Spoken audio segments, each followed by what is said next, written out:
Starting right now on ABC's This Week. Targeting terror. This is my eyes and ears. We're all access and behind the scenes with the Homeland Security Secretary, revealing the new threats that keep him up at night. We had 2 bomb threats. We're looking at everything. Making history. Pope Francis elevates 2 popes to sainthood. Hundreds of thousands pack St. Peter's Square, and we're in the middle of it all. On a mission. Come on, step up your game. Elizabeth Warren's fiery message is energizing Democrats. Plus, Robin Roberts looks back on her historic conversation. There was a point where I was thinking to myself, can someone else do this interview? From ABC News, This Week with George Stephanopoulos begins now.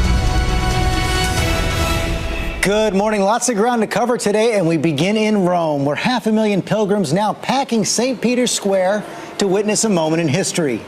2 living popes together to canonize 2 former popes. ABC's chief foreign correspondent Terry Moran is on the scene for the ceremony. Good morning, Terry. Good morning, George, and what a morning it's been. The atmosphere electric here among the more than 1 million pilgrims they believe showed up.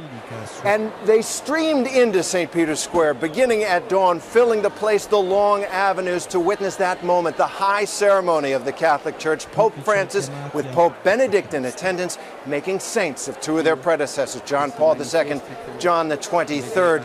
And throughout the crowd, really at that moment, a remarkable quiet, a sense of reverence in this vast crowd.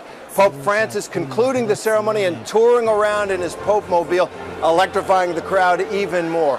What does it mean for Catholics here? They said, now that John Paul II and John the 23rd, popes they grew up with, are saints, they feel they have 2 new friends in heaven. 2 popes, 2 saints. In 2,000 years, the Catholic Church has never seen anything like it. Saints are important to us in the Catholic imagination. We look to them for help. Cardinal Timothy Dolan of the Archdiocese of New York is here, one of more than 100 cardinals arriving from around the world. These 2 have such a universal acclaim that you're talking about the voice of the faithful, the voice of the people speaking up and saying, these 2 are saints. It's almost like Pope Francis saying, I agree with you. Both the new saints were men of the media age. They were religious celebrities. These are not saints that are in the far pages of history. These are saints who so many of us knew, felt like we knew. We know what they did. They were part of our lives. John Paul II globalized the papacy, making 104 foreign trips, visiting 129 countries. And he arrived on the scene with a vitality that electrified millions, secular as well as religious, even in the United States. God bless America. And John Paul reined in what he saw as excessively liberal trends unleashed by Vatican II, the council called by John the 23rd, a generation earlier. John declared he wanted to throw open the windows of the church, and liberals rejoiced. But the fact that both these popes will be made saints at the same moment says something about the pope who's doing it, Francis. Francis is saying, I'm a little tired of these intramural divisions in the church.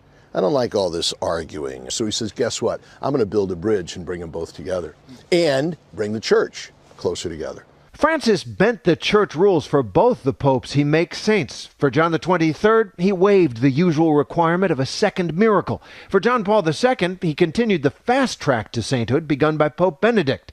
And that has stirred some controversy, especially for John Paul, whose long papacy was shadowed by the church sex abuse scandal. They would be the first to shake their heads and say, you mustn't have known us very well because we're not saints. Saints, first and foremost, know that they're sinners. In the end, perhaps, this is where the saints are really made, not in the grand ceremonies of the church or their own private struggles, but in the hearts and lives of the people they touched. Terry Moran, ABC News, Vatican City.